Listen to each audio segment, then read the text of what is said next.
We've seen hundreds of people get evicted in a month span. So it just really Back to my point of the landlord and property manager seeing opportunity by removing the low income tenants to in turn be able to bring in market rate tenants. The landlord may have a strategy to remodel all of the older units that the tenants, such as in this example, this 20-year plus tenant has been living in. They want this tenant out so they can remodel the unit, rent it at a higher rate, and in turn bring in more profit, whether it be to prep for sale or to increase their return and plan on keeping this property as a part of their portfolio. Out in Memphis, there's this 81-year-old senior tenant that has been living in her apartment for 20 plus years, but she has just received a 3-day notice to vacate her apartment because of her inability to make safe decisions. That's insane. Most of the tenant landlord disputes that I've been kind of discussing on this channel up to this point were focused around non-payment, damage, unauthorized occupants such as squatters, safety threats, things of that nature. This is completely different from that. This is an 81-year-old woman, 20-year resident, no evidence of lease violations. Now she's suddenly being told that she is unable to make safe decisions with no explanation or due process. You're telling me that you're going to try to vacate this individual out of their apartment within 3 days? That sounds like aging, right? And aging is in no way a lease violation. Now to an ABC 24 exclusive. An 81-year-old woman has less than 30 days to leave her apartment. The notice to vacate claims that the woman can't make safe decisions. Now she's being forced out of her apartment at Bethel Towers on Alsea Road. Now, initially, she received a 3-day notice, but management then gave her more time after we started asking questions. An 81-year-old Memphis woman is facing termination of her lease, a place she's called home for the past 20 years. Sarah Van received a 3-day notice to pack up all her belongings and leave Bethel Towers. Management listed that Van is unable to make safe decisions as the reason. After ABC 24 started asking questions, property management extended that date to vacate to December 21st. It's important to note a lease termination is not an eviction, which can only happen in court. Her family says that no one ever explained what unsafe decisions meant. to bully. As a landlord, I could say that this is not how responsible property management handles vulnerable seniors.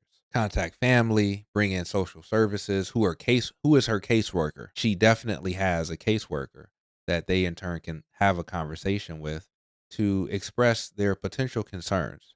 But you don't just issue a 3-day notice out of nowhere with vague language like unsafe decisions. I don't think that that is the right approach for a senior citizen tenant who is having her rent paid by the government to in turn get the notice to in turn get out of this apartment with little or no description as to why. If I were to guess, I'd say that the owners of this site have went through their compliance with the government due to this being a light tech facility, and now they're able to in turn explore things like higher rents and potentially the sale of this site if it has yet to be sold.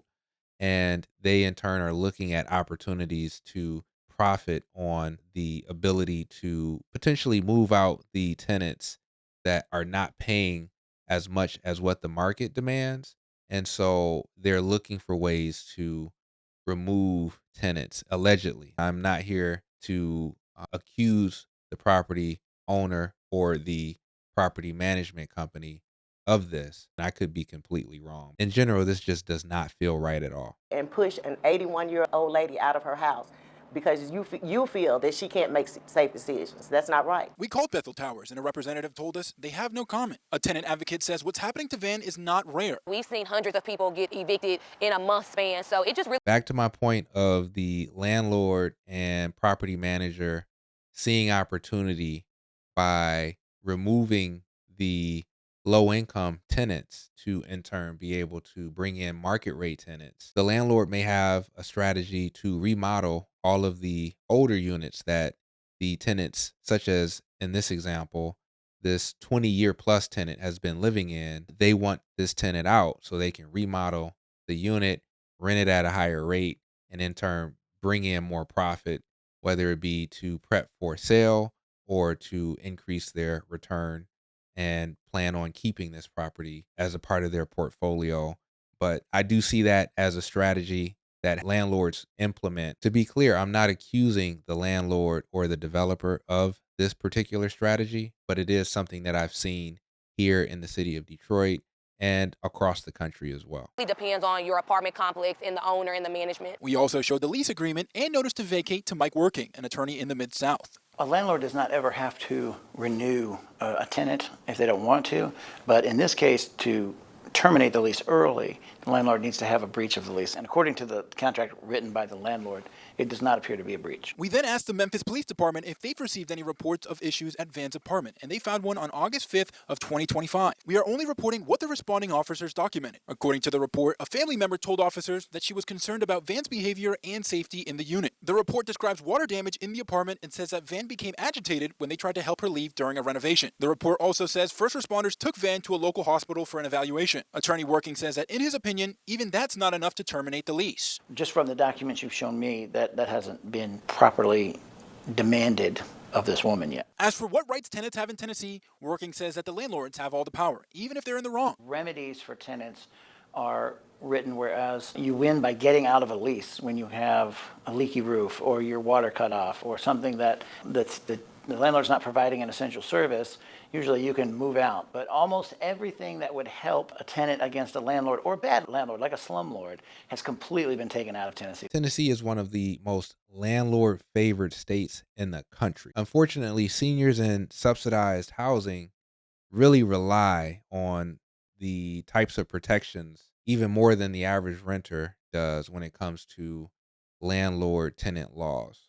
So when you see certain examples such as this, it really does expose how little recourse tenants have, specifically in the state of Tennessee. After reviewing the termination language, Working says that the landlord has not met the requirement for good cause. The landlord has said for good cause shown, but it also says in here that the landlord has to give a warning about what good cause is and ask them to stop the behavior. Someone can't stop being vulnerable and old, but there's been no warning of that anyway. So I don't think that they've reached the threshold for a breach of contract yet. Van's family tells me that the complex is still attempting to terminate her lease without legal cause. Her notice to vacate is up on December 21st, and we'll make sure to let what happens next. So make sure to stay tuned to ABC 24 for future updates. Live in studio, I'm Ezekiel Telemaco.